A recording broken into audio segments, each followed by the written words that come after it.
People always ask how I balance my family life with 400 shows a year. I'm just doing what I love with the people I love. It's my magic life.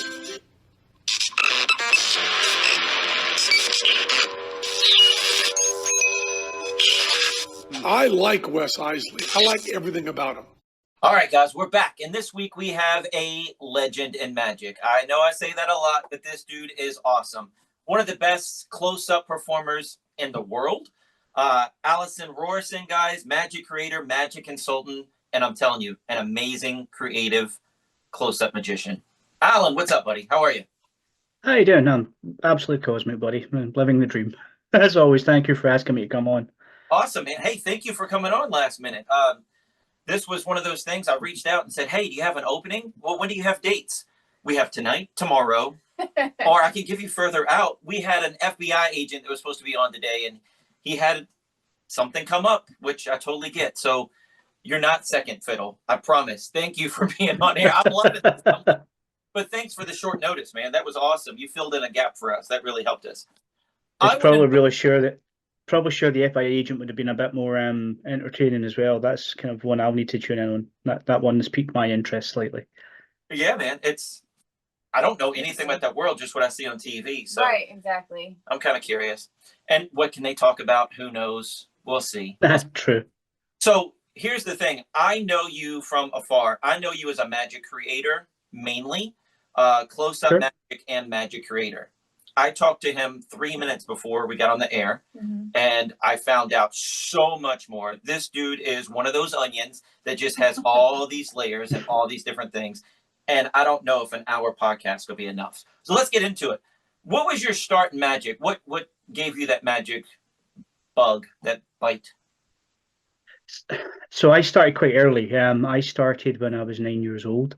For me, it wasn't. I didn't see someone on TV and go, "Oh, I want to do that." I got a little magic kit, but it wasn't something that I had asked for. It was the kid next door had got it for Christmas, and they were a bit unhappy with it. I think they must have wanted the Action Man or something at the time. They were unhappy, so I got this box that had just endured a little tantrum, and it had like the instructions all tore up and everything, but I just enjoyed all this little pretty coloured trinkets and plastic doodads and little things in there and started messing about with it.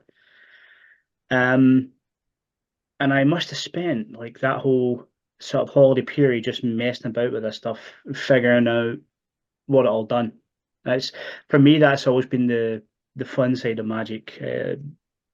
Again, with just how my brain works, I like to figure stuff out, figure out how it works and make it work. So I just spent like that whole holiday period doing that without the instructions.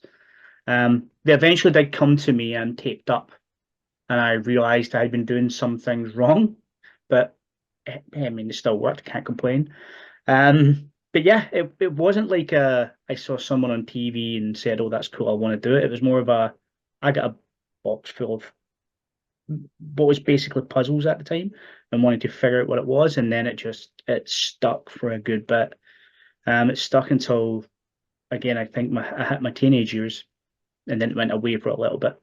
Do you think you not reading the instructions and just playing around with it is what started your creative career? Oh, no, dude. I've always been an absolute pain with that kind of stuff. Stop myself from swearing there as well. So you'll need to keep me on track with that, because in Scotland it's like punctuation. But yeah, I've always been a pain that way. Like whatever toy I got, I always wanted to know why it worked and how it worked. Okay. So I would tear it apart, put it back together, and mess with it. So that was there before the magic side of things. It was just, whereas before it was nice going, "Oh, I figured this out, have a look," and showing people how everything worked, being that little know-it-all, unfortunately, that no one liked.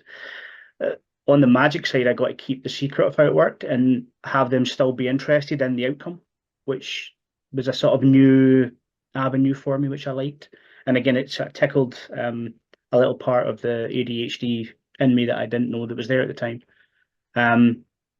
So yeah, the creativity was there way beforehand. That is, whatever I was going to do, I think I was going to be creative, unfortunately. It's just magic became a really good outlet for it. So I remember you lecturing, and I've heard you say ADHD several times through our relationship. Does that mess up like memorizing how old tricks are done, or just throwing them aside because you're on to the next thing? Do you remember the older routines? Does ADHD mess with any of that? It's a weird one, right? So when I was coming up, I was only diagnosed maybe 2, 3 years ago, maybe four at a push, and like short term stuff like that, my brain just won't hold on to. But give it another year, and I'll remember the exact day I went in for my test and everything.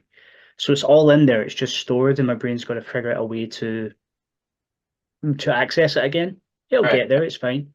But with the attention side of it, no, I tend to lean more on the hyper focus side of things. As soon as something has got my attention, good luck, like getting me to stop talking about it. It's not happening.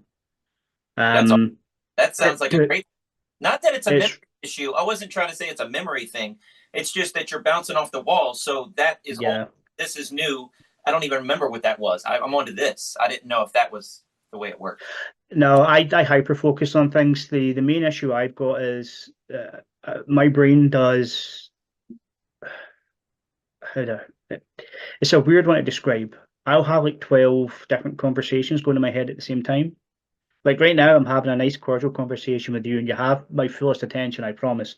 However, I am working on a little trick over here in this little box, and I'm figuring out a prop thing over in this little box. So the easiest way I've figured it out to explain it is I've got a bunch of different little rooms. There's one main room, which is where everything's happening, but I can still hear the chatter coming from the other rooms, and I'm still kind of going back and forth with it at the same time.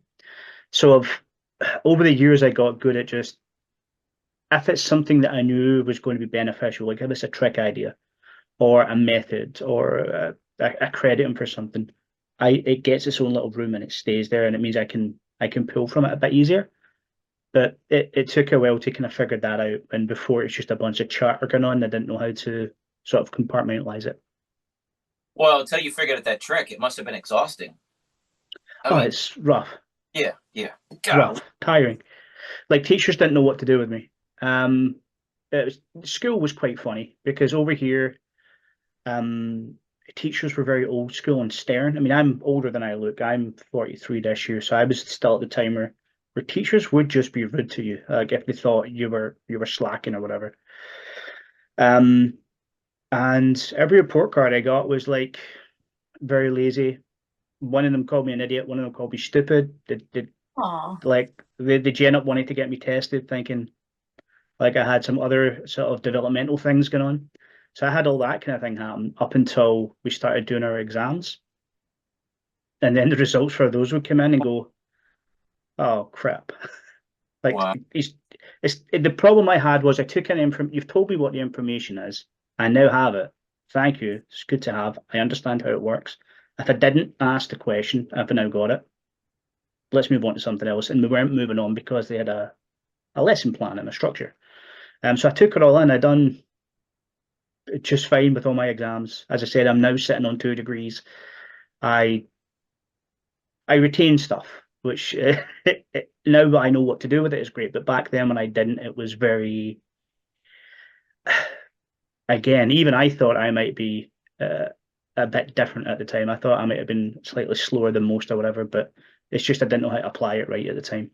Thankfully, I've got it now. Thankfully. That's awesome, dude. So you had the magic kit. I don't know. I don't know whether to go into what you did after high school. Where does the magic come back in? Who are your influences? Or do we talk about what you did after high school? Oh, we're going to get into a heavy conversation. Right. So I messed about with the magic kit for a little bit, and it was a Paul Daniels one. I still have it. It's in my loft. That was one of my questions. Yeah, that's awesome. Yep, it's still got it. I've got a weird knack for keeping things. Like the ID badge from Sam's. I'm looking at it right now. It's right there. Like I collect things like that. So I messed about with that kit for it must have been a solid year, and I was taking it into school. It was primary school we call it at the time. It's like before you go into like high school and you're like a teenager and all that kind of jazz. I don't know what you guys would call it over there. It's not preschool. It's not like Elementary school. Elementary school. yeah, that's probably what it would be. You're right. Yeah. So I used to take the tricks in and do them there and fail miserably because a 10-year-old doesn't have, or me as a 10-year-old, I should say. I've seen some that do since, obviously. But me as a 10-year-old had no charisma. I was like a little mini Sheldon Cooper trying to show a trick. And then I think when I hit my teenage years, I found skateboarding and got really heavy into that. I found skateboarding, girls, like most teenagers do. In Scotland, alcohol, because that's whether we like it or not, it's a massive part of our culture. It's just how people sort of lean into it over here. Like, so, drinking early over here isn't as a big a thing as it is in the States. Like, there's kids over here that will start drinking at like 14 and 15. You're not supposed to, but you do it. So I discovered all that and started just magic kind of fell by the wayside at that point. And then I think it was Blaine at one point. So this is a weird timeline to explain. So I was dating a girl at the time, and we went on to the cinema or something one day. The movie wasn't that great. We came back. We just picked up like treats like donuts and soda and the usual kind of stuff just to sit and watch some TV. And David Blaine was on at the time, and this was like his very first special. And at the time, I was following along enough. I'm like, this is pretty cool. I'm digging this. I'm following it. It's good. And then I seen The Raven, and I was like, what the frick is that? What the ever, like, what the, and your brain kind of implodes a bit, because I'm like, I know some methods, don't know that one. That screwed me up slightly. And it was my birthday the month after, so the girl I was dating at the time took me up to Tam Shepherd's. It was a shop in Glasgow. It's recently just shut down.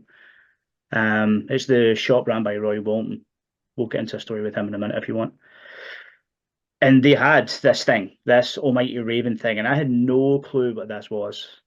I didn't know what it done. I didn't know what the method. I had no clue. I just knew that at the time I got this little black box, and I wasn't allowed to look at it for like another 2 weeks because this was my birthday gift, and I was like, I'm not allowed to touch it. So I get my hand in this bag, trying to feel around inside this thing, and the bad thing with the original Raven is the padding they used to put on it. If you put your hand in it, it felt kind of lacy, and I'm like, I bought laundry or something. What the frick is going on here? I couldn't figure it out. And then when I eventually got it, I still have it, the original one, in my jacket now. I'll still use it. Wow. That's in my casual everyday jacket. If I do gigs, there's a different thing I use now. However, for casual everyday, that's just in there, and it's been there since that day. And then that was it. The bug was bitten again, like fully. Then obviously I had a little chat with Dave, and he used a couple of my things and all that kind of jazz, and it became a bit weird. But yeah, he got me back into it. Simon Drake a little bit, because he had a massive TV show over here at the time called Secret Cabaret, and then Roy, who it just became the biggest influence that I think I've had in magic, to be fair.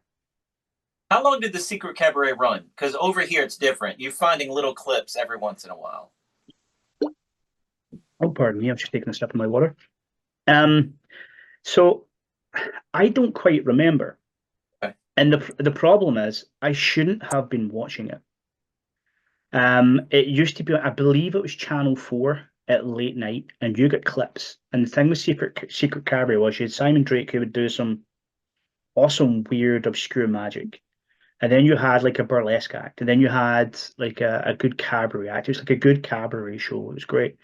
But it was all kind of set to be a bit, at the time we would have called it sort of European, like a bit different. Like it was designed to be a bit out there. So over here on Channel 4, you would get clips between different shows. And then at the end of the week, sometimes you would get like a full episode. It would just all depend on if you watched on the first run, or if they were doing reruns of clips of it and that kind of thing. And there's clips all over the internet now as well. Check out YouTube and you'll find it. It is a phenomenal show if you're into the circuit magic, like working burlesque shows, if you're working cabaret shows, that kind of thing. If you want to be in that kind of group, it's a great source of material and inspiration for that. I think even Ricky Jay was on it at one point as well, which again blew my mind. That was at one of the points where at the time I was friendly with Roy, And I walked up and I was like, look, I seen this guy on this show last night. His name's Ricky J. He's awesome. And Roy just goes, oh yeah, he's a friend. And you're like, "Can feck off." And like we must have sat and spoke for hours on it, and that's kind of what got me into sort of move monkey side of things. Yeah, it was a great show. But we had loads over here. Like we had Dobson's show, the kind of magic that was on Channel 3, which was great. Random fact, that was a gift from Wayne there. And Wow. I think that there's probably one of his last signatures that he could do. Wow. And I mean, I never got to meet him. Big fan. Never got to meet him. Yeah. I was the same, and like massive fan, and it was nice meeting him. I only got to meet him, unfortunately, once the illness had sort of taken hold of him, and it got to a point he's seen a key gimmick that I'd made up, and he's like, "Look, I've got this routine I used to do on TV. I used to sell these style of gimmicks, a bit different than yours, but yours works better for it. How much should it be, like, to buy the rights and make up a bunch of them for me?" And I just wanted to work with him. So look, I'll do it for nothing. You can have the rights to it for nothing. Here's my design. Go for it. Put my name on it. Give me a little credit. That's fine. And he was adamant. It's like, no, I've got to pay you. And I was like, no, it's your friend. Just go for it. It's fine. And then every time I had a chat with him, there was this little poster. He had this same thing in his living room. And every time I had a chat, 'cause I'm a massive Chunlings Who fan, like I've got posters everywhere for it. Like I've got original show bills all over the place. I always commented on it, and I went, right, I'm going to get you one of these. They're a limited run. And I thought I was going to throw a curveball and say, look, I'll only take it if you sign it, knowing full well that he didn't have the best motor skills at the time, and the chances of him signing it were probably slim to none. And again, I'll try and excuse my language slightly, but the little arsehole must have put the pen in his mouth and had Mike Sullivan put this thing up to his face so he could sign the damn thing just to send it to me. So that'll stay there with pride. If the house goes on fire, I'll get the wife and the kid and the cats out first, and I'm coming back for that.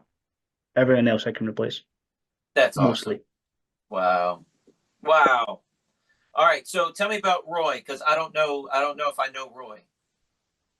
Roy Walton, you'll know Roy Walton. Roy Walton. Okay, I got it. Roy Walton. I put Roy Bolton. It was your accent. I got it now. I got Roy Walton. This guy. Yes. Let me put this back so I don't lose it. Give me a little second. That's my little bookshelf I've just got next to me. So Roy was a funny one. Roy was one of those guys who would just, let's fix that. There we go. Just spend time in the shop and then just spend time with his family. That's all he ever seemed to do. So I would go up and I would pester this guy all the damn time. But this was only after I kind of figured out that that was okay. So at the time we initially went into the shop to buy the Raven, he wasn't there. I think it was Julia at the time.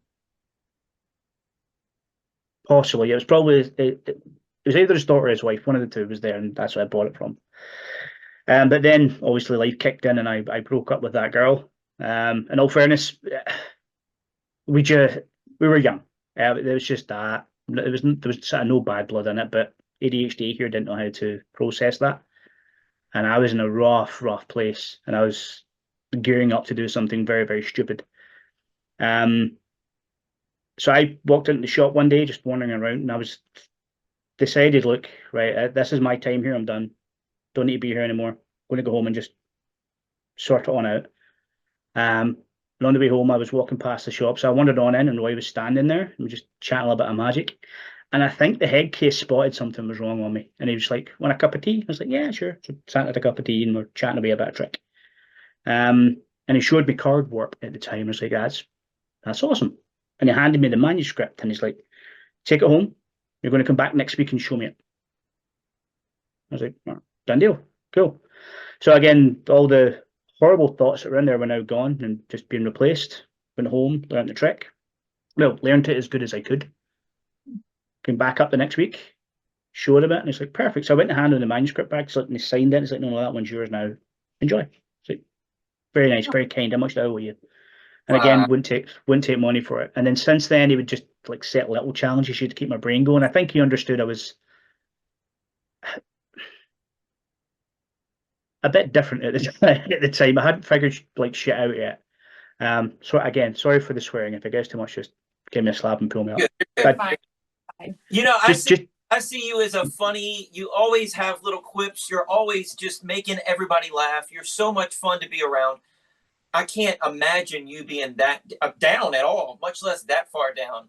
And oh, dude, something as simple as a magic trick saved your life. Right. Wow.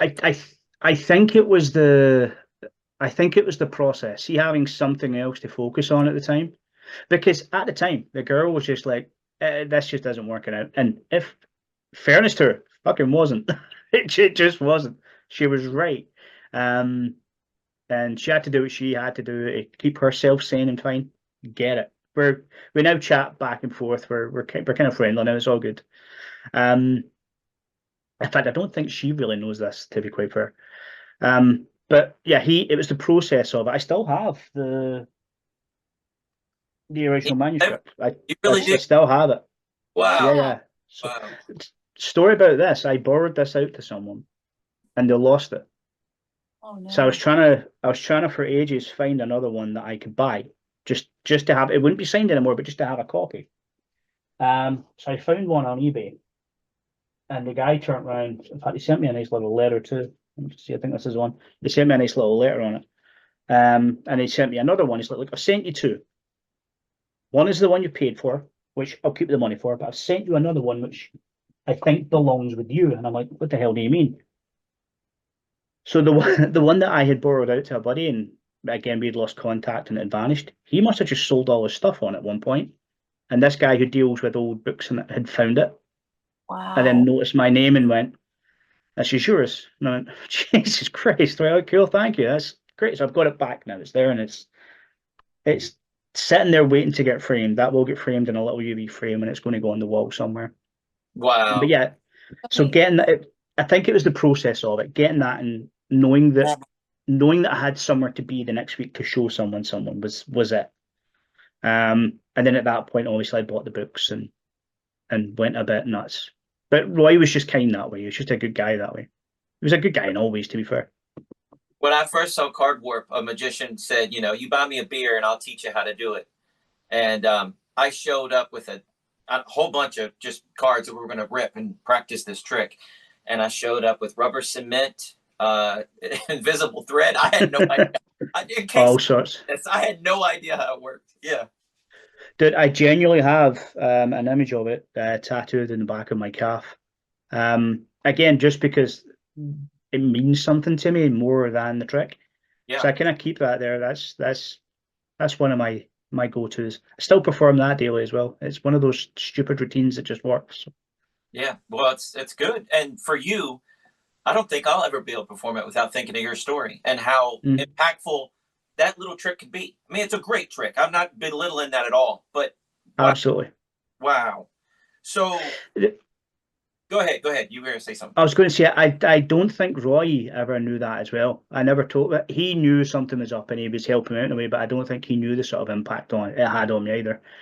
His daughters found out later on. We do a convention in Scotland called KLF. I say we do. Neil Sturton, Jack, and Peter McCulloch do a convention, little day convention called KLF, which is great. Named Carl Lafong after the trick in the first Roy book, or the Devil's Playthings. And the story came up there when his daughters were there. So I think they kind of figured out the impact at that point, but I don't think Roy ever knew how impactful it was, which I don't know how I would have dealt with it with him properly knowing, to be quite fair. Wow. All right. So I'm trying to get timeline wise, because at some point you got an engineering degree and you also got a background. Where does all that fit in this timeline? So when I was 15 going on 16, I came home. So in the UK, you'll get like summer break, like summer holidays.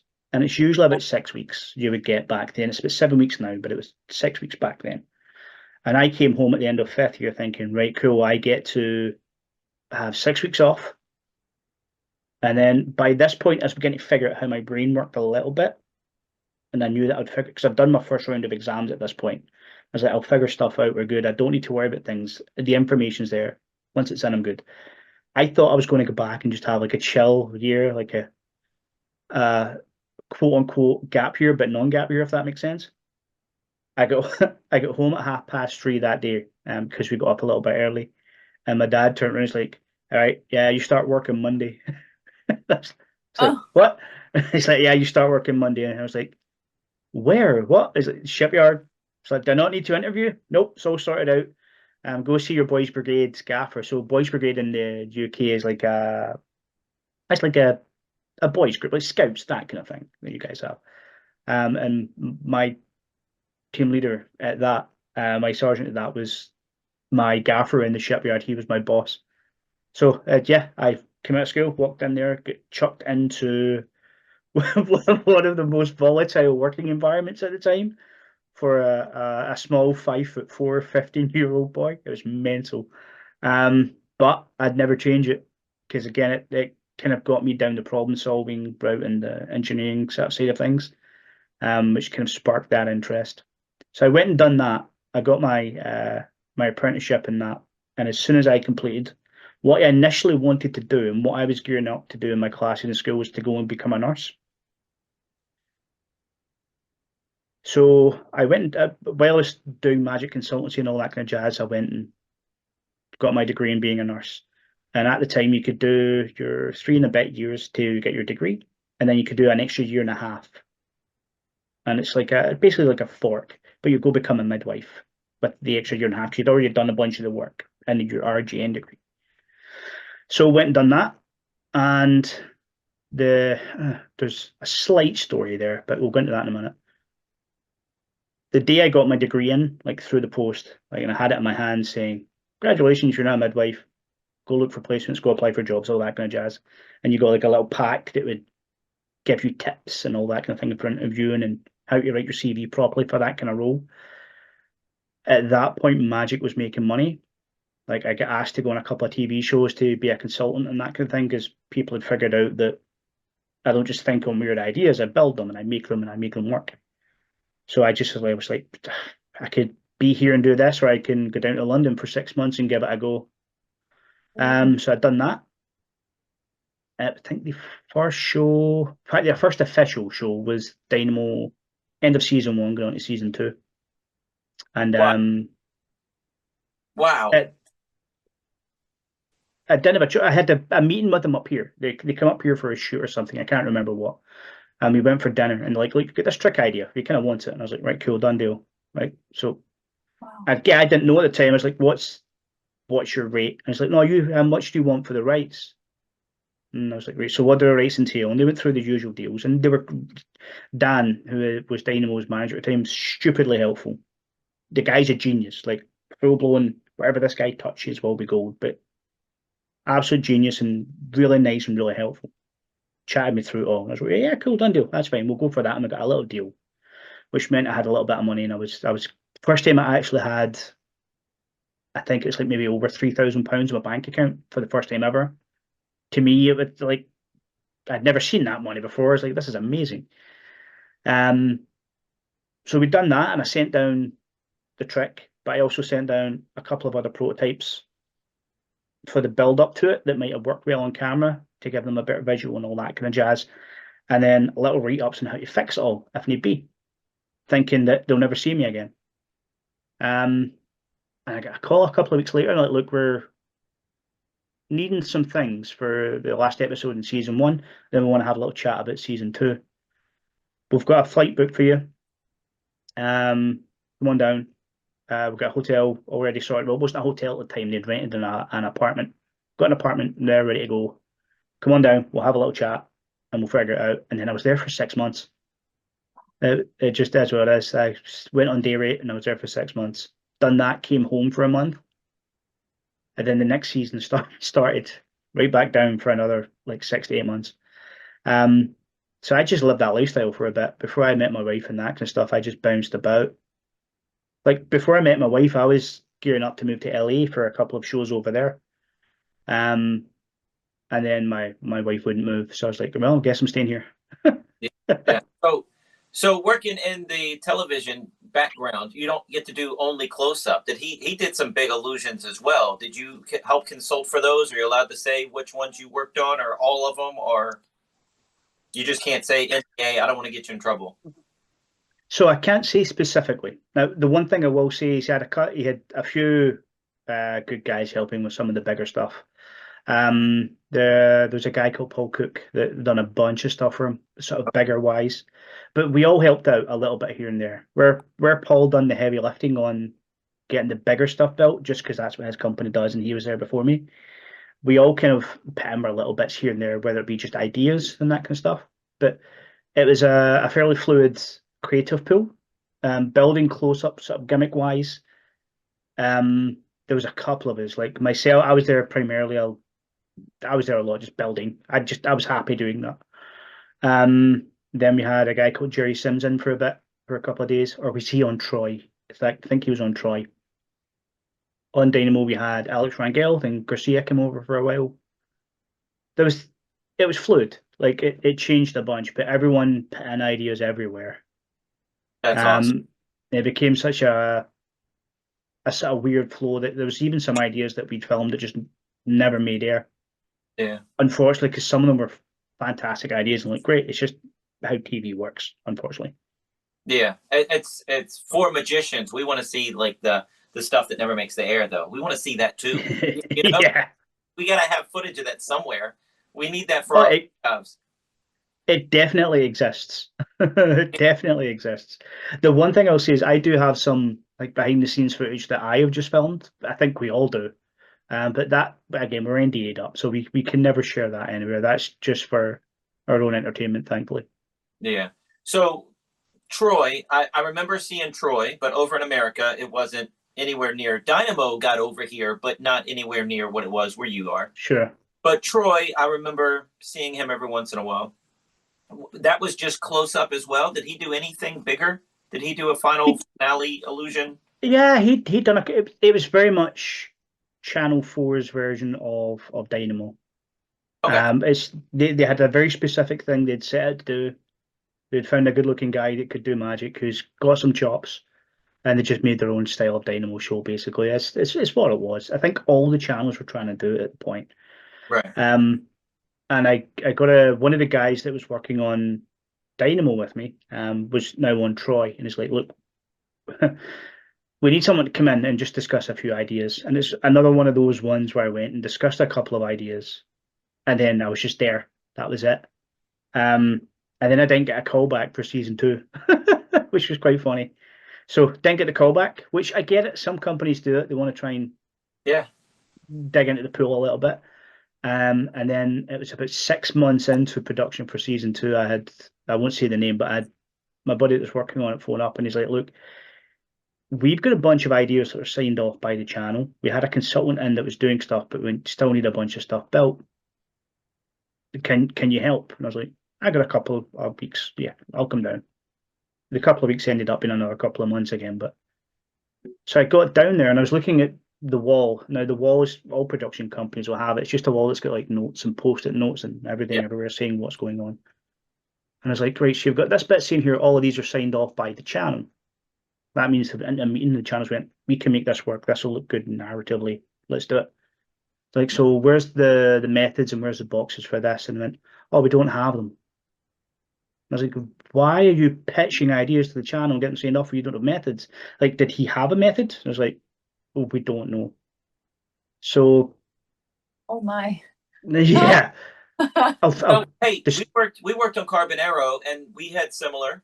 We had a week leading up to our show, and I can say this, I'm not NDA'd, but we had to make a 700-pound ice sculpture disappear, and it was being delivered in 3 days.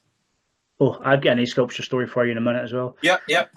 But it's terrifying when you think of it that way, dude. Like, it's what you got to do. You got to just get it done. It's like when I done for Troy, when I got the initial phone call, it was I won't say the name, but a buddy of mine's called up, and this is before the season 2 debacle. This is right at the very start.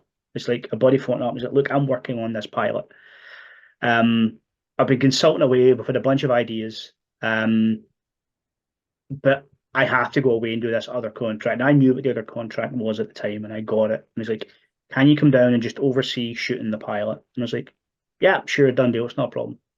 So when I say oversee, not the production side of it, they've got their own team. They're awesome. Just the magic side of it. So I came on down and I got there, and the guys that were supposed to bring like the boxes and stuff that had everything in it for all the close up, it just wasn't there. No one knew where it was. No one knew what the magic was. And I'm in the middle of a market I don't know in London, like with no magic, ready to shoot in an hour. And I'm just like, well, shit. So Ugh. I ran around that market and made up a bunch of stuff. Like just from bric-a-brac in this, I made up a bunch of magic. There's been some things from that pilot that got into the show that has now been ripped off and sold by magic companies. Oh And the wow. people the people don't realize that was a quick fix. Yeah. I This really should have. You pulled But magic off. That's all that was. I Yeah. can't complain. But yeah, we done that. We got the show, and then that show was fine. But on season 2, yeah, there was a bunch. This is from obviously a different consultant now. But there's a bunch that was signed off, and they had no methods for. And there was a couple of us on it at the time figuring this shit out. We just had to. There was no other way. The channel wanted that. They've signed off on it now. We've got to make that work. We got there. It was stressful, but we got there eventually. On the on the ice sculpture thing, an ice sculpture. In fact, it'll pop up on my timeline again at some point. You'll see it go by on my Facebook feed because it comes up in the memories all the time. There's a picture of me sitting down with my foot in a cast and crutches and holding a little sign saying, "Well, create magic for food." Just sitting holding it. And it came from an ice sculpture. The idea that we had, which made air, was we're in. There's a bar, or there was a bar in London called the Ice Bar, and it's a bar made of ice. Your shot glasses are made of ice. Everything's ice. You wear like Wow. thermals and stuff when you go in. It was great. So we get there and we're setting this woman on fire. Then we're hitting her with CO2, like fire extinguishers, and then when it clears, she's going to be an ice sculpture. And we're like, cool. So we're remaking the bar in resin then? No, we're just going to do it in ice. It's like, well, you're hitting CO2 on ice. That's going to shatter. It's fine. It's all been cleared. It'll be safe. All right. So this ice sculpture arrives, and there's parts where we're shimmying stuff about and we're doing stuff. And sure enough, the CO2 hits part of it, and this thing just shatters. And I had the whole upper part of this, like the torso, head, and the arms, just came right down on my knee and ankle. Oh, So destroyed my knee and ankle. The other consultant that was there done on his knee as well, I think. And the funny the funny thing is, so we're in the middle of the CO2. They don't know we're there, right? We're doing the secret work. So we're in the middle of this CO2. This is going off, and I'm on the comms like, we need abort, we need abort, we're down. And the other consultant that's watching the monitor is thinking, this looks fucking great. Turns around and goes, what do you mean abort? And I was like, easiest way, statue exploded, we're both down, we can't stand. And then we just hear bedlam break out as they're trying to get all the punters out before anything gets exposed. So they got everyone out. They managed to get a shot out of it, thankfully, that looked all right. I don't think the ice sculpture part made it in because obviously the thing exploded as they were trying to do what we were trying to do. But for me, it was a nice little internal validation going, I told you. yeah. Told you it was going to happen, but it sucked that I'd hurt myself. Our, But yeah, man. our kids are raising heck, so she's going to take care of that real quick. Sure. Dude, so with us, the 700-pound ice sculpture, there wasn't a second one. We only had the one. I mean, it was expensive. We only had the budget for one. We couldn't destroy it. Oh. So did we. We didn't mean to destroy it. Yeah, had the same boat. You only ordered one. That's all you had. Wow. Well, right. So this thing wasn't me. This wasn't on my docket. I was just helping action a part of it. So right. None of this method was mine. None of that was me. Right. The method I done on this was the drink part, and where he sets a drink on fire. There's the close up bit that happened before the big bit is the bit I done. I was just helping out with the other bit, and there was a few people brought up the concern, but a risk assessment was done, and it came back as no, we should be okay. So I was just going by the risk assessment. I'll put my hands up to it again. I should have stuck to my guns and went, no, maybe we want to have this looked at again, which I have been a bit firmer with since. But yeah, it happened. It's a good story now, the way I look at it. Dude, that is a crazy story. I mean, that's yeah. I don't know about too many injuries that happen in television like that. I mean, you're not a stunt man. You're not, we have actors on and you hear about all these things that happen with the wires or things like that. But no, we're just turning a lady into an ice sculpture, shooting in with a broken ankle. Yeah. Oh, do you want a fun one? Yeah, go ahead. So today is, I call it a cold day for my hand. Do you know it's a cold day for my hand because that finger won't go straight? Oh dear. So if it's a good day, I can force it, but if it's a good day, it'll naturally go straight. But I've been doing a bunch of weights and stuff and working on my weight loss. So it's a cold day for it. I just want to sit shut. But you know what M5 magnets are, yeah? Yeah. So we had a bunch of these in the office, and we're working on a trick idea. I can't even remember what the trick idea was. This was back on season 2 of Dynamo. So I had one in my hand, and I'm walking past the desk. Now it's a good 5 foot away, but there was a box of them. Like there's another 3 in this box. So I'm walking, and I just hear the shh. I was like, and before my brain could figure out that was it sliding off the desk and coming it to the one in my hand, it had already just clamped on and just annihilated the tendon. So it took, I think it was myself, I think it might have been Rangel. There was someone else there. I had to get a bit of wood in between and twist it and get my hand down. It was all fine, but I have damaged myself so much over the years doing like recce stuff and consultation stuff. I could write a book on it. It's rough as all heck. Maybe when the statute of limitations done on all the NDRs, I might, but oof. Wow. Man. All right. So we have so much to talk about. Special effects, TV, and movies. How about that? Now we've talked about your consulting. Let's talk about your movie and TV work. So in my head, it all goes the same way. I still look at it as the same thing. It initially started as consultant on a show called Outcast, which was a sort of supernatural, thrillery, psychic-y show in the States. I think it was on FX. I think it was a channel. And there was a bunch of stuff done over here, and they're like, we need to make this thing cry on the wall. We need to basically a bunch of sort of magic-y style gaffs, but more in a sort of special effects vein. And like, can you come down and help? And I was like, yeah, sure. Again, I'm one of those kind of guys. If I've got the time, I'm doing nothing else. What else am I going to do? So I went and started doing that. And then it kind of leaned into, they kind of figured out that I had 3D design training from the shipyards because I learned CAD in the shipyards. Autodesk is the company that runs Fusion 360 and all that kind of stuff. So I was already trained in all of that, and just kept up with it.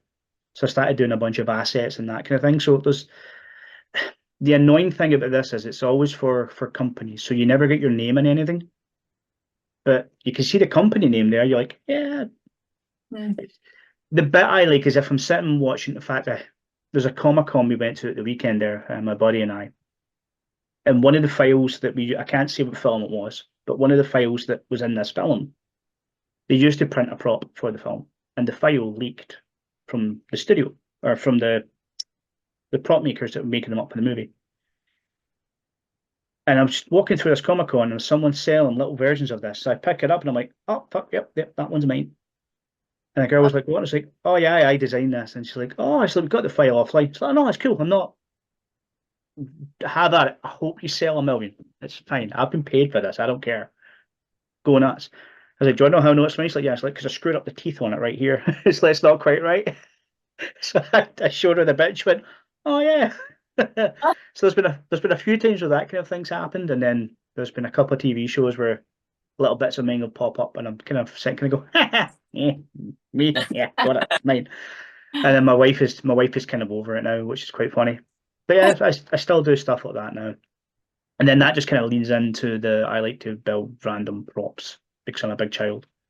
All right, so tell me about at the SAM. You mentioned Etsy and that you had different things. So what is on your Etsy page? I've never used Etsy. My little girl's an artist. I was trying to put her art on there. I got so confused. Tell me all about it.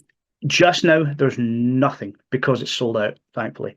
The reason it's been sold out is just I don't with with gigs and work and family and everything, I've just not had time to get stuff up. But I do have a list of things that I'm currently working on that will get put on there at some point. So typically it's like cowls and helmets. Like there's a Wolverine one behind me right here. Let me take this down. If I can put it off here. So like stuff like this. That's pretty cool, man. So I'll make stuff like this up all the time, and I made this just because I could. So I tend to throw stuff like that up, see if I can get that back up there without destroying the place. So is it all 3D printing, or is it a combination of a whole bunch of? A combination of everything. So we've got that. There's some latex masks that I've made. There'll be some silicone ones I've made. Some leather work. I make leather wallets now and again if I get bored. I'm again chronic collector of skills. That's There was awesome thing. There was a time where it was just little begleries that were up there. You know, the little fidget Okay. cord things. It originates in Greece.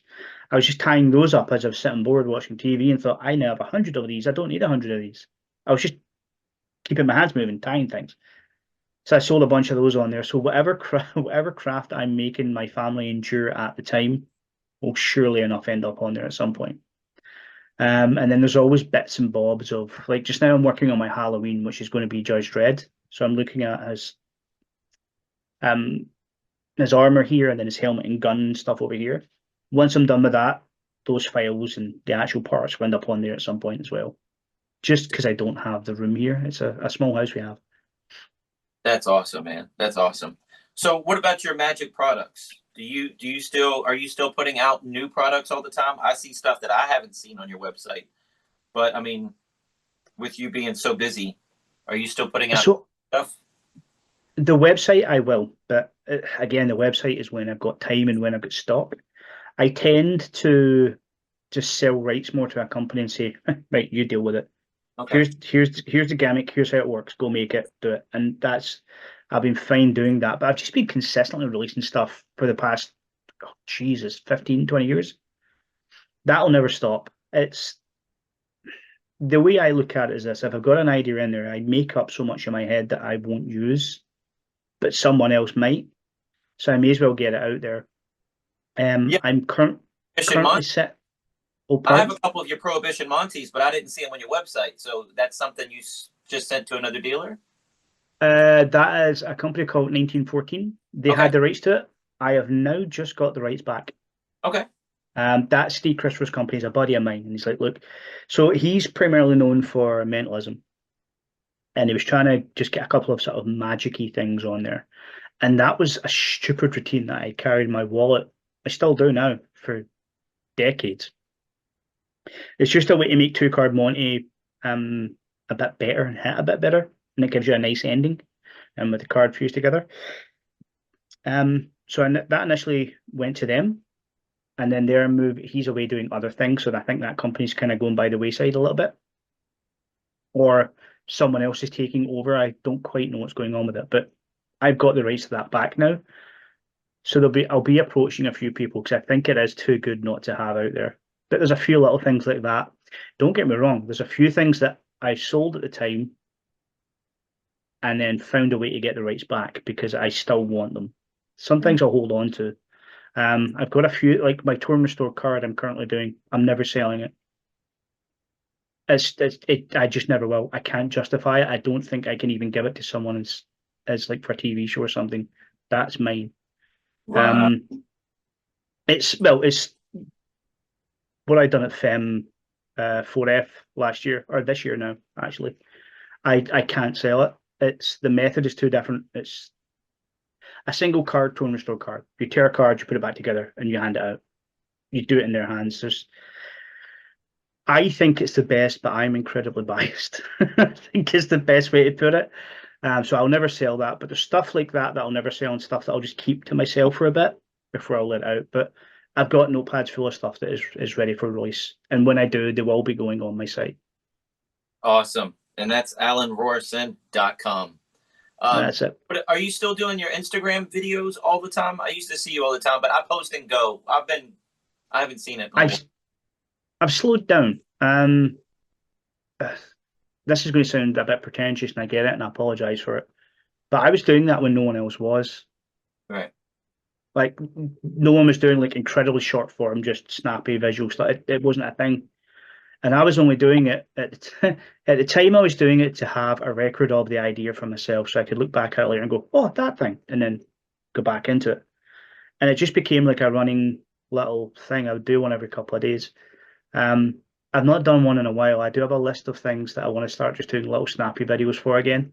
I might start, but nowadays it'll get lost in the fray. Everyone's doing that sort of short form kind of stuff now. So I might find a platform for it. We'll see. But yeah, there will be more coming, definitely. What Because about it? It wasn't the same old every day. It was off the wall. Like, how do you even come up with that idea for that? It's so original. It was awesome. I loved it. it's how my brain works. I Yeah. wish I had. I've been asked that question a bunch of times. Like, how do you think of ideas? And I've got a few stock replies to it. The genuine answer is, I wish I knew. I wish I could. I wish I could do a course and teach people it. It's just how my brain works. I look at things slightly different, unfortunately. Like the pop and bottle cap thing. I have. It's a stupid. I say stupid. It's a good idea, but it's a stupid trick. So you've got a bottle, like a beer bottle, and you take the cap off. And you say, "Oh, I should have showed you the magic way to do that." So you know the little screw caps. You screw it back on, you pop it down, and you just squint at it, and it pops off and jumps off. So I made up a stupid gimmick for that, thinking this will be a 10-second video, and then it'll just go out in the world, and that's it gone. I ended up having to make like 4,000 of those damn things Wow. just because people wanted it. It was a stupid idea. But yeah, I've got a habit of that. No idea is a stupid idea. I really should say it that way. That's probably the better way to put it. They're just small ideas. But I'll write everything down. Yeah. Every last little thing. Like there's like today my wife was messing about with a little teeny wax pot that you use for sealing envelopes and stuff. It's a little pot you get with this thing, and it's rechargeable and all that kind of jazz. And I've already got all that built into a wallet and a bunch of other stuff to do other things because the little unit you get with it works well for it. But it bodes into I like to tear things apart, figure out how they work, and figure out what to do with them, and then figure out other stuff that they're not supposed to do. I think that's why I get into 3D printing so much because that kind of lends itself to that quite well. But yeah, those will come back. Those little stupid videos will come back because I always come up with little stupid ideas. I need to stop saying the stupid part because they're just small ideas is a better way to put it. Well, I'm telling you, the diversity of them as well. It wasn't just card trick, coin trick, Rubik's Cube trick. It was, you never know what you got in the next video. You never knew where your brain would go. It makes sense. Like me, I would do I don't know. card tricks in a row, and then I would get into coins. Yeah, it was. The truth is I don't know. The other sort of mental one is there's a coin routine that I made up. And again, this is one of the ones I carry on my everyday carry. It's on me at all times. It's just 3 coins appear, 3 coins vanish. And I came up and I had a little lathe at the time, so I made up the shells and stuff myself, and I made all the gimmicks up and made it work. The only reason I had done it is because I had an accident with some flash cotton a couple of days before. So I had a box, it's like a clear sort of pelly case, and I didn't realize there was an old Ziploc bag of flash cotton in there, just sitting. I don't like messing about with flash stuff a lot. I don't remember buying it. Don't know where it came from. I think I might have got it from a buddy just in a box of stuff, but it was sitting there. And I had a little helping hand that had a little magnifying glass on that I would use to solder stuff so you could see better. And it was just sitting the right way. So the sun was coming through the window, hit this thing, and it just absolutely blew out on my hand. So my hand got burnt to a crisp on the backside of it. It was ruined. And this coin thing was just me, figuring out the range of motion I had if I wanted to try and build something, just to know if I was going to need a couple of weeks down. And then just trying to figure out what my hands could do at that point, because I was like, I've got a few gigs coming up at this weekend, and I don't want to completely write them off if I don't have to. Spoiler alert, I did, but not because of mobility, because I got to a point when I was practicing stuff, I was like, this wound looks rough, and I don't want to be a guy sitting there with like a horrible looking wound while doing elegant magic. But yeah, just figuring out what I could do at the time was that coin routine. It came up with a routine that I now, again, sell out every time I make them, and I carry with me every day. Wow. Wow. So over in Europe, it seems like, there's a lot of just wedding magicians. That's all they do is weddings. In America, it's not that much. We're looked at as children's entertainers. They don't think about us for, a birthday party, maybe an anniversary party, something like that. But they don't think about you for weddings. We are just starting to, I don't know what happened. We're not advertising it, but we're starting to get weddings are coming in. I guess other people are seeing us and it's coming. Are you doing a lot of weddings over there? What is your main thing that you're doing over there? Oh, I always have. I always have. What- The thing when I was younger, I didn't pitch myself as a kid's magician. Don't get me wrong, there's some good kid magicians over here, and I don't discount or discredit it. It just wasn't me. I was kind of the artful dodger for grown-ups, basically, because my language was way more colourful than it is now. And this is back where I didn't script much, regretfully, at the time. I would just do close-up gigs, and it would be, I have a bunch of tricks, let's go show people it, and then let's get out really hit and run style. Whereas now that I'm older, I'm very scripted. Everything's scripted to an inch of its life, primarily to help with the stammer that I've developed. But I script everything and I story everything now. I take more pleasure in doing that now. But back then I didn't do that. So it was mostly hit and run style magic in restaurants, that kind of thing. And then once you do that enough, you'll get someone going, look, we're having a wedding. Do you want to come up and do some stuff like that? And then I figured out my sales pitch for that, which isn't even a smart one. It's just you're going to have a few hours when you're away doing pictures.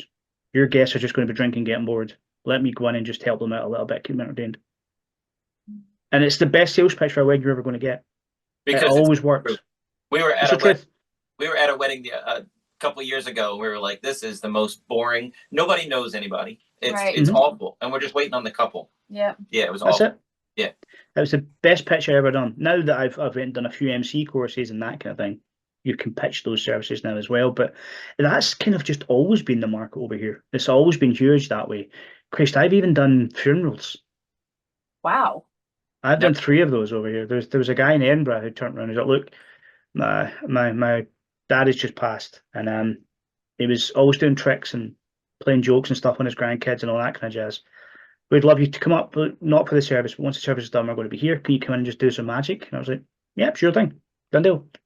I just got up there and done it. And then from that, I've had another 2 since. And I've got promises of another 3. However, they're still alive. So we need to wait to cash those ones in. I kind of found those ones quite funny.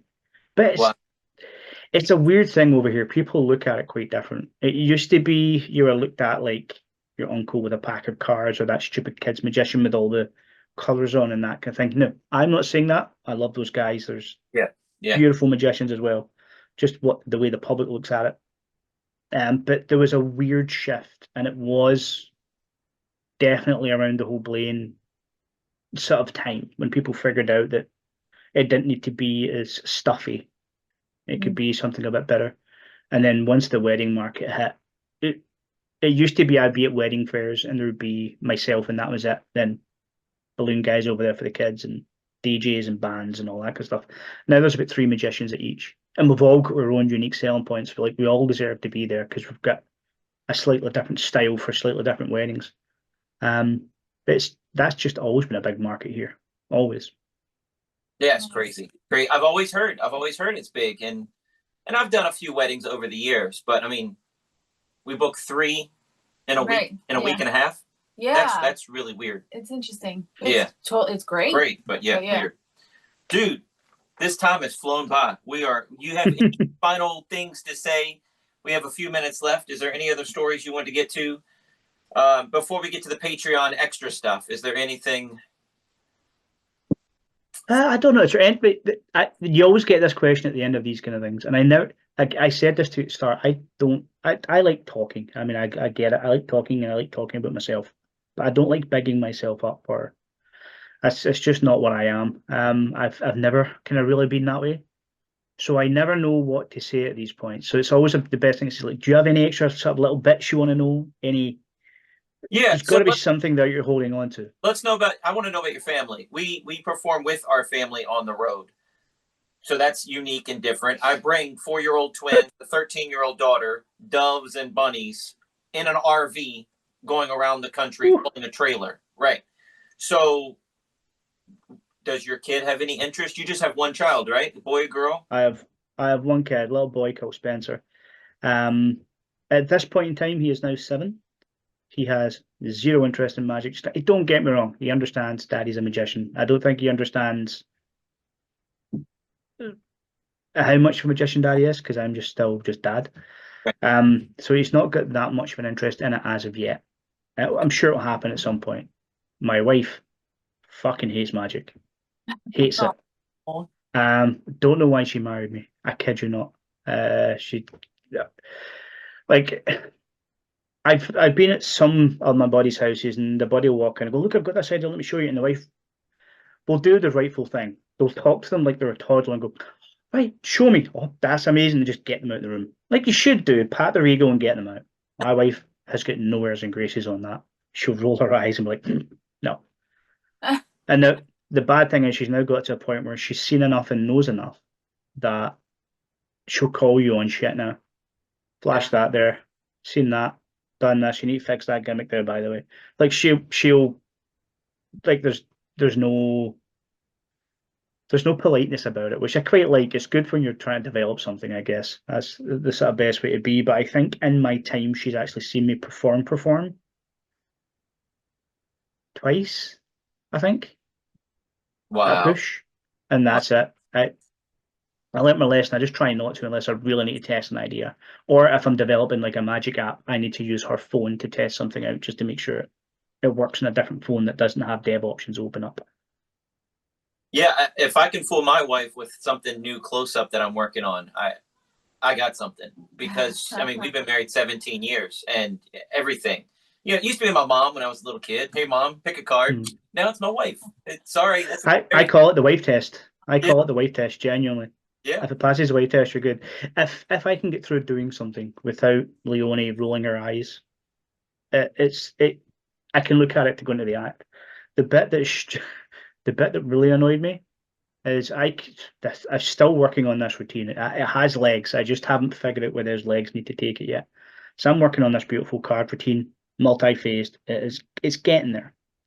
However, I just got in the Leviosa from Jal Miranda. The phone? No, I didn't get the phone. I don't think the phone suits me. Right. Where I get it's going to suit some people, it doesn't suit me. I like the idea of having it be a part of a card trick. For me, that's got more longevity. Well, my thing is, the phone, it doesn't have longevity because they change styles every 6 months. So they're going to be around. And right, the bit. Oh, we're going to go into a bit of a rant here. I'll go into this in a second. The bit that got me with the whole Leviosa's, fucking loved it. She did. She thought it was amazing, best trick she's ever seen. And I'm like, of all the things I've showed you over the years, this is the bit that's got you. So that's funny. On the phone wise, I love the idea. It's beautiful. It's great. And Jal does beautiful stuff. My thought process on it is, A, the phone's going to change style. That's going to happen. But my issue with it is, B, we've seen drones smaller than that. C, people will be more easy to discount off a phone doing something technological that other things technological can do, as in float, fly, that kind of thing, with drones. Their brain's going to be easier to discount that than it is with a deck of cards. Right. In my head, that makes sense. Whether it's true or not, I don't know yet. It remains to be seen. But it's the reason why I've not jumped on the bandwagon yet. And it's the reason why I'm now on my 5th Leviosa card gimmick. Because it's a good routine. Whether people like to admit it or not, it's one of the ones that you should sink a bit of money into because it's always going to get a good reaction. It blows people away, man. So real quick, before I let you go, because now we're going over time, I want to know about your favorite app at the moment that you are selling. Pitch us one of your apps. My favorite one. It's picking your babies. I'm sorry, but I'm throwing it at you. Well, the problem is I've got a bunch that I sell but aren't on the site. These are ones that if someone will see me do it, I'll happily go into. In fact, let me I don't know how much this will show up on here, but we'll give it a go at least there. Name a number between. In fact, let's make it a hard one. Name a number between 50 and 100. 72. Right, there you go. Oh, sorry. Come on. Yep, there you go. I don't. Oh, what? All the messages? Wait. So if you look at my message It's the Matrix. notifications, It's a yes. Magic Square. Magic Square. Yes. Yes. So wow. that is your Wow. number, right? Wow. Wow. So- wow. Cool. I have been messing about with that for a little bit, and if a few people have asked me if they can buy it at the time, I don't sell it on my site because I'm still working on it. The main one I'm selling on there that I love, and I'll perform continuously till I go is What an App. In fact, I can probably show you that as well if you like. Name a card. 7 of diamonds. Are you sure? Yes, sir. I don't want to get to the end of this and think he didn't let me change my mind and blah blah blah. Right? And I've got earphones in, so I don't have like another person in the room just secretly doing stuff. But in here we have our WhatsApp. Right? Just Yep. going to go to my body. What card did you say? 7 of diamonds, yeah? Yes, sir. Beautiful, right. So we're going to go in. I'm going to let you see what I type as I type it. In fact, let me try and do this way. Just so you know I'm not secretly inputting anything. So I'm just going to say name a card.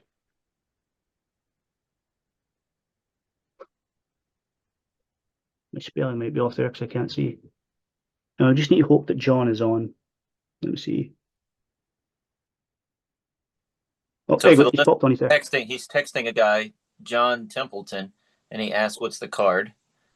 And on WhatsApp, and the other one was a magic square. So all of his, what are they called? What are those little things What called? did he say? Icons would say, "Add up." Hey, you're doing this again. How does the 7 of diamonds sound? Nice. Perfect. That's awesome. So that it's basically the wizard, right? So I like the wizard routine, and I'm one of the geeks that back in the day I went and bought. I say bought. I went and got because it used to be free. 52 Sims from EE and just burners and had them set up so I could have any card, and I had them all stored in my phone, and whatever it was, we could phone it and it would be an answer machine message that would name the card. I then developed when web apps first became a thing, I went and developed it so it worked with Google, so you could ask Google what the card was, and then Google would tell you. And then I moved into Facebook Messenger at the time. It's gradually evolved. And a funny story with this one is, so it's evolved into WhatsApp. I was midway through showing this at my Magic Circle lecture, and a buddy of mine was like, "This is already out there." I was like, and he sent me a message at the time to say, "Just so you're aware, this is already out there." But I'm on the big screen, and my phone's here showing this. So the message pops up saying, "Just so you're aware, this is already out there." I was like, "Oh, for feck's sake." We had a little chat afterwards. It was all fine and all funny, but I went and found the version that was out there, and the version that was out there was based on my Google. So we're all good, we're all clear, it's all fine. But it's the wizard. It is just the wizard on your phone. So they can name any card. You can go into your WhatsApp. They can type in name a card, Oh wow. and Great. Yeah. it will come back as it. Once we come off, I'll send you a copy of it. You're fine. You can have it. But it's just all it is. It's as simple as that. I like things like that in my pocket. Like there's a whole board of little weird apps in here that no one else knows about, no one else has ever seen, that I just make because I can. So are you My going? calculate. You going in the back of your settings and doing all the coding as well, or you have somebody do it for you, or are you using AI to help you? Oh, I just do it. These were made before AI, unfortunately. I'm just doing it. You do everything. Golly. Well, look at it this way. In fact, this is probably a good bit of advice for the kids out there as well. School sucks. It really sucks. You don't need to pay attention anymore. You don't need to go get a degree. I look at right the cameras and say, you don't need a degree. In your pocket, you have all the knowledge in the world, and you get videos showing you how to do it all. Just go look at it. I wanted to know how to code, so I went and learned. It's there. Just go pick it up. Start slow.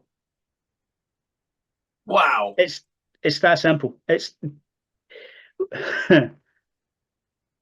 with this initially started for me. I was one of the first people to bring out an app that would transmit data from it. This was back when I had an Apple phone. I made a thing called AnyDice. And AnyDice was the bit that hid all the fun functions from Apple.